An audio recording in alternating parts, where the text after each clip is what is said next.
Upacara peringatan Hari Ulang Tahun ke-62 Undang-Undang Nomor 5 Tahun 1960 tentang Peraturan Dasar Pokok-pokok Agraria tahun 2022, Senin 26 September tahun 2022 segera dimulai.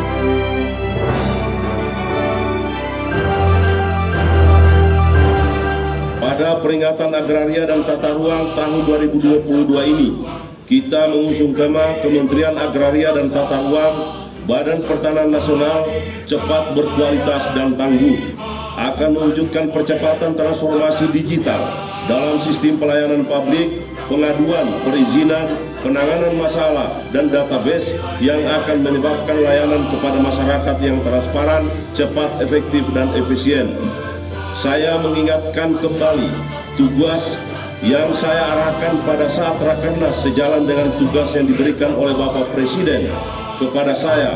Oleh karena itu, mari kita bersama-sama melaksanakan 1. Percepatan pendaftaran tanah sistematis lengkap. 2. Penyelesaian sengketa dan konflik pertanahan dengan reforma agraria serta pemberantasan mafia tanah. 3. Dukungan percepatan pembangunan Nusantara. Dengan program PTSL kita mendapat loncatan yang sangat signifikan dalam kurun waktu 5 tahun. Capaian jumlah tanah terdaftar sebanding dengan 70 tahun sebelum program PTSL. Hingga saat ini, capaian pendaftaran tanah sudah mencapai 81,6 juta bidang atau setara dengan 64,7%. Untuk mencapai target 100% pada tahun 2025 harus menyusun strategi yang terbaik. Saya mengingatkan pentingnya mengejar target PTSL, namun yang tidak kalah penting adalah menjaga kualitas produk yang dihasilkan sehingga tidak dapat menimbulkan residu dan masalah di kemudian hari. Hadirin yang saya hormati, untuk menyelesaikan sengketa dan konflik pertanahan, saya langsung turun ke lapangan di daerah untuk secara langsung mengidentifikasi akar permasalahan yang ada. Konflik pertanahan sering timbul karena ketimpangan penguasaan dan pemilikan tanah. Oleh karena itu, beberapa permasalahan dapat diatasi dengan skema reforma agraria dengan meredistribusikan tanah kepada masyarakat. Target redistribusi tanah tahun 2022 sebanyak 424 bidang, 424.510 bidang. Ini harus menjadi perhatian khusus dan segera diselesaikan. Sampai saat ini mafia tanah sangat meresahkan masyarakat. Masih banyak pengaduan terkait hal tersebut. Oleh karena itu, mari kita bersama-sama memberantas mafia tanah sampai tidak ada lagi mafia tanah di bumi Indonesia. Kalau masih berani muncul mafia tanah, mari kita gebuk bersama-sama. Untuk itu, kita juga harus bersinergi dengan 4 pilar dalam pemberantasan mafia tanah, antara lain Kementerian ATR BPN, pemerintah daerah, aparat penegak hukum, dan badan peradilan. Untuk menunggu percepatan pembangunan IKN, harus bersinergi dengan stakeholder terkait, Badan Otorita dan Kementerian Lingkungan Hidup dan Kehutanan. Pada saat ini telah diselesaikan 4 materi teknis RDTR, IKN, dan 5 lainnya. Ditargetkan selesai pada tahun 2022. Dalam rangka percepatan PTSL, saya mengajak gubernur dan bupati wali kota untuk menyukseskan program ini dengan membantu masyarakat yang kurang mampu melalui penyediaan anggaran pra-PTSL, serta membantu meringankan beban masyarakat dengan pengurangan atau bahkan penghapusan BPHTB, sehingga target tahun 2025 seluruh bidang tanah di Indonesia terdaftar dapat dicapai. Masih banyak yang dijumpai kendala, sertifikat tidak terbit karena masyarakat tidak mampu membayar BPHTB. Pada kesempatan ini, saya mengapresiasi Bupati dan Wali Kota yang telah membebaskan BPHTB kepada masyarakat yang mengikuti program PTSL.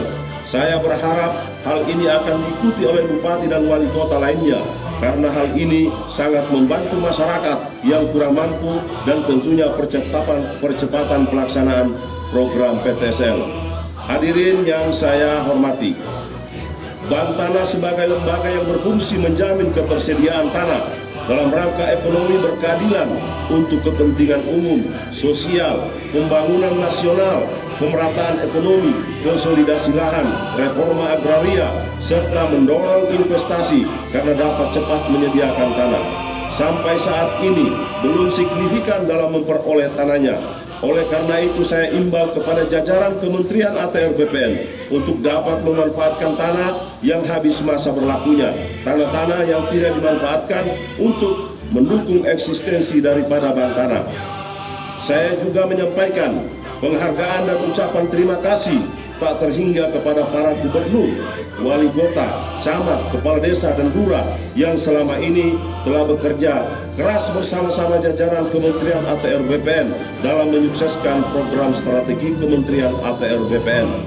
Ucapan terima kasih yang tulus juga saya sampaikan kepada jajaran Kementerian ATR BPN di seluruh tanah air atas dedikasi dan kerjasama selama ini, serta semua pihak yang telah membantu melaksanakan program kegiatan Kementerian ATR BPN. Sebelum mengakhiri sambutan ini, saya mengucapkan selamat merayakan Hari Agraria dan Tata Ruang kepada seluruh jajaran Kementerian ATR BPN.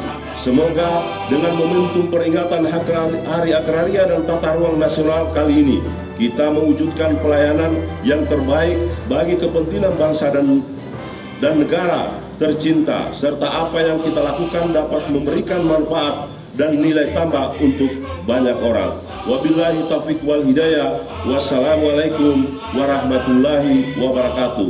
Menteri Agraria dan Tata Ruang, Garing Kepala Badan Pertanahan Nasional, tertanda Hadi Cahyanto.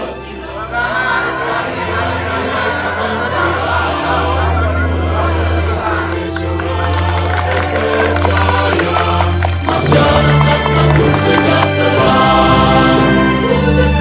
wujudkan reforma agraria, hak atas tanah pasti dan terjaga. Ciptakan aman dan nyaman, produk